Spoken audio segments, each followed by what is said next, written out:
Main objective of this program is to read a student marks in 5 tests and then print whether he is eligible for distinction or not. In order to be eligible for distinction, the candidate should get a minimum of 60 in every test and the average should be at least 75. The printf statement is used to ask the user to enter 5 test marks.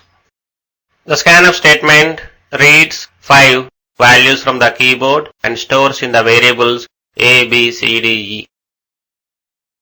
The expression NP is equal to A greater than equal to 60 and B greater than equal to 60 and C greater than equal to 60 and D greater than equal to 60 and E greater than equal to 60 is written such a way that its value will be 1 or true if the candidate gets a minimum of 60 in every test. That is, A should be greater than equal to 60 and B should be greater than equal to 60 and C should be greater than equal to 60 and D should be greater than equal to 60 and E should be greater than equal to 60.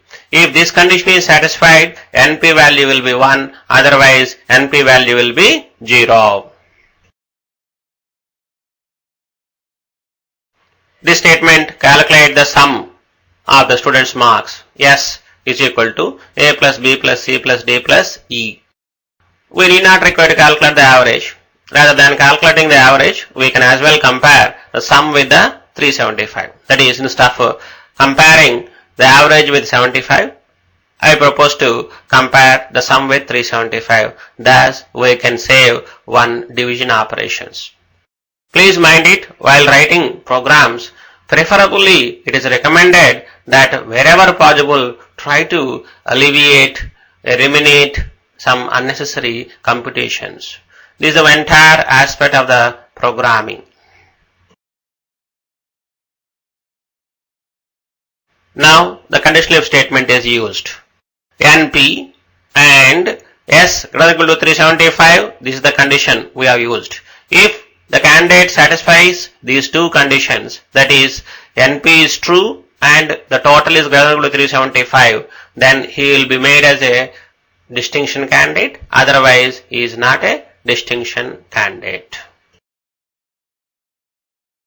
This statement is used to check or print why the candidate is not eligible for distinction. We are posing a question or condition, a conditional if statement. In the brackets NP we have used. If NP value is 1, that is true, the statement will not print anything on the screen. If NP value is false, that is 0, then we will get a message, he is not eligible because of minimum 60 condition is not satisfied. The next statement, that is, yes, is it greater than equal to 375? This condition will be tested. If that is true, then it prints nothing on the screen. Otherwise, it will print a message indicating the candidate is not eligible because the aggregate condition did not satisfy. Thus, in this program, if the candidate is eligible for distinction, we will get a message eligible. Otherwise, you will get a message not eligible. And there are reasons why he is not eligible. It may be possible that the candidate may not be eligible for distinction. Probably he might have got minimum 60 in every test, but the aggregate condition did not satisfy. Or he may not be eligible for distinction because he might have got aggregate more than required, that is more than 75, but in some test he might have got less than 60 marks. Thus, he may not be eligible for distinction. It may be also possible the candidate is not eligible for distinction because of both the conditions are not satisfied. In the following slides, we will demonstrate the cases.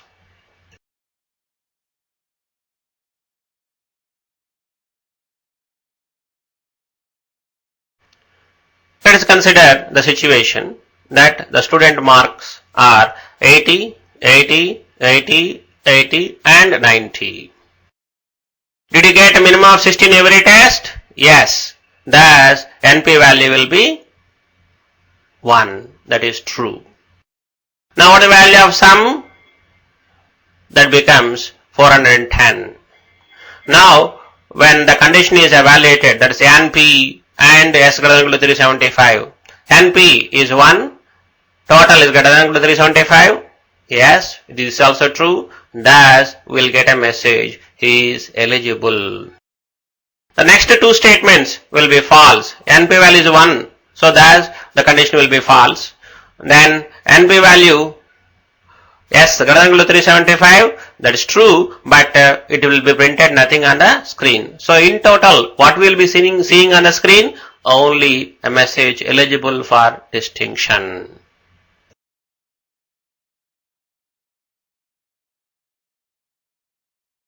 Now let us consider the student marks as 80, 90, 50, 90 and 90. Now what is the value of NP? He did not get 60 in the third test. That is the reason why NP value becomes false, rather 0. What about the sum? Sum value, S value becomes 400. But however, he is not eligible for distinction. Thus, we will get a message, not eligible. Now, when you go to the next statement, NP is what? 0. So, the condition is false. Thus, we will get a message, minimum 60 condition not satisfied. The next following statement, yes, is it greater than equal to 375? S value is 400. Is it greater than equal to 375? Yes, thus we will get nothing on the screen. So, totally for this data, we will get a message not eligible as minimum 60 condition did not satisfy.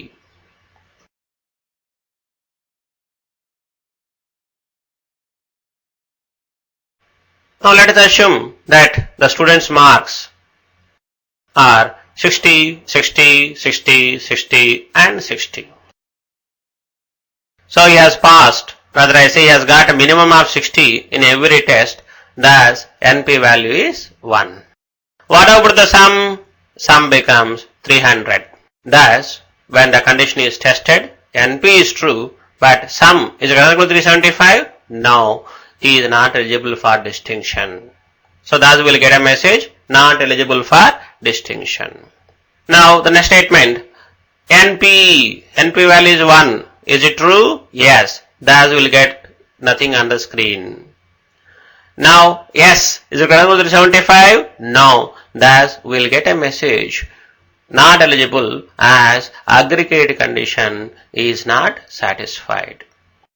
Totally, we will get a message, he is not eligible for distinction as aggregate condition is not satisfied.